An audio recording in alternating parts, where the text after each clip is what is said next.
प्रवास की बात कर रहे हैं, लेकिन अच्छे तरीके से हमको समझ लेना है प्रवास क्या है, ठीक है, समझे। अब जान लेते हैं हम कि प्रवास, पहले हम प्रवास को समझेंगे, प्रवास क्या होता है। लेकिन प्रवास क्या, एक स्थान से दूसरे स्थान को लंबे समय के निवास के लिए जो प्रस्थान करना ही प्रवास कहलाता है। मतलब एक स्थान से दूसरे स्थान तक क्या कहते हैं, लंबे समय के निवास के लिए जो प्रस्थान किया गया है वो क्या करता है, प्रवास कहलाता है। अब हम चलते हैं प्रवास की ओर। आखिर प्रवास जो है एक दूसरे से, एक जगह से दूसरे जगह कैसे जाते हैं उसके बारे में हम समझ लेते हैं। पहले हम ये जो प्रवास है, अब देखो प्रवास को हम अच्छे तरीके से तुमको पहले समझा दिए थे कि प्रवास की जो अगर कारण पूछा जाएगा तो हम किस टाइप से जवाब देना है कि प्रवास के दो कारण है। प्रवास के दो कारण है, एक प्रतिकर्ष कारक, एक अपकर्ष कारक। प्रतिकर्ष कारक, एक अपकर्ष कारक होते हैं। देखो प्रतिकर्ष कारक तुमको पढ़ा दिए थे, अपकर्ष कारक पढ़ा दिए थे, नेगेटिव यानी पॉजिटिव होता है, समझे। तो ये प्रवास के दो कारण। अब सीधे हम आते हैं कि प्रवास के, यही देखो ये तुम्हारा मेन ब्रांच मान लो। अब देखो यही प्रवास से फिर गणना के दो आधार, प्रवास के गणना के दो आधार है, एक जन्म स्थान, दूसरा मृत्यु यानी निवास स्थान। अब तुम देखो एक जनगणना होता है, जाति जनगणना अब शुरू हो गया, तो वही चीज है। प्रवास को जो गणने यानी गणना के आधार पर जो है जन्म स्थान, दूसरा निवास स्थान। जन्म स्थान जहां से उनकी जन्म हुआ, निवास, अब देखो एक जगह से दूसरी जगह जो गया, किस जगह वो निवास करता है, वो प्रवास के एक क्या है, गणना के आधार है। तो वही प्रवास के भी दो प्रकार होते हैं। प्रवास के दो प्रकार होते हैं, एक होता आंतरिक प्रवास, एक होता अंतरराष्ट्रीय प्रवास। आंतरिक प्रवास यानी अपने देश के ही अंदर बोले जा, यानी प्रवास जो होता है वो आंतरिक प्रवास कहलाता है। जो देश के बाहर, यदि अदर कंट्री ले लेते हैं, एक देश से दूसरी जगह, वो अंतरराष्ट्रीय प्रवास हो गया। और आंतरिक प्रवास अपने देश में एक राज्य से दूसरे राज्य जाना ही ये आंतरिक प्रवास है। तो देखिए यही प्रवास को जानते हो, आंतरिक प्रवास की चार धाराएं हैं, या मान लो तुम प्रवास की ही चार धाराएं। पूछ लेगा कि प्रवास की कितने धाराएं हैं, प्रवास की चार धाराएं हैं। तो पहला है ग्रामीण से ग्रामीण तक, है ना, दूसरा है ग्रामीण से नगरीय तक, तीसरा है नगरीय से नगरीय तक, यानी नगरीय से ग्रामीण तक। अब देख लो पहला जो धाराएं है ग्रामीण से ग्रामीण तक। देखो ग्रामीण से एक गांव से दूसरे गांव अधिकतर महिला जाती है।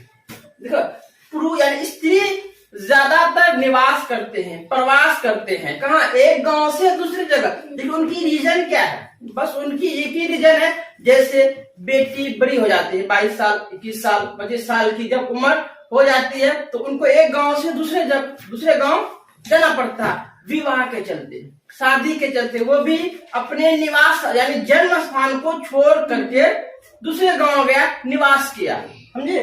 तो वो किसके चलते, यानी ग्रामीण से ग्रामीण तक, यानी विवाह के चलते एक गांव से दूसरे गांव।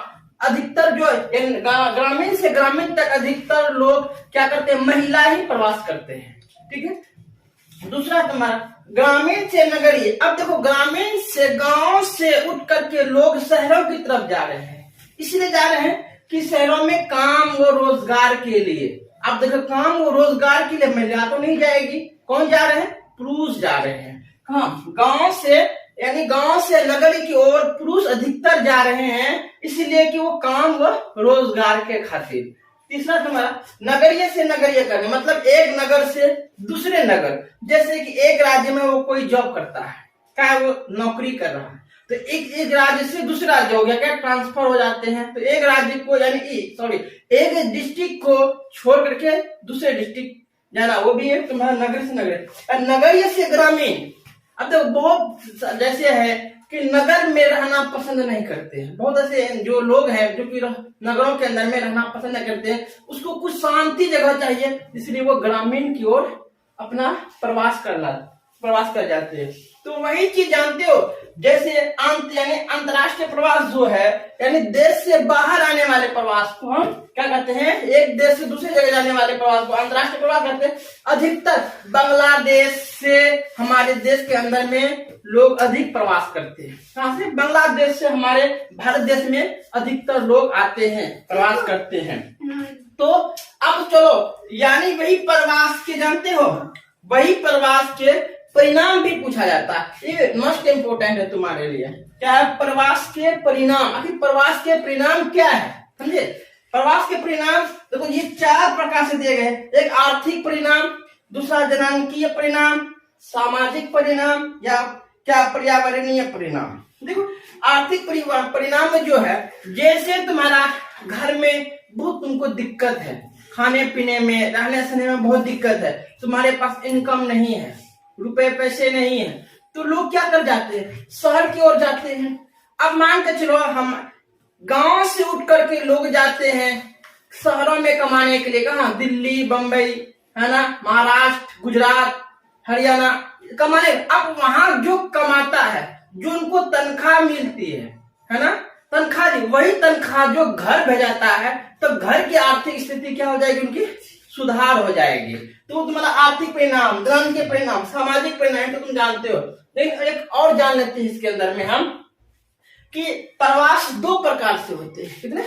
2 प्रवास, यानी प्रवास के देखो 2 ये, एक होता है उत्प्रवास, एक होता है अप्रवास। अप्रवास आने वाले को, उत्प्रवास इस जगह से जाने वाले को।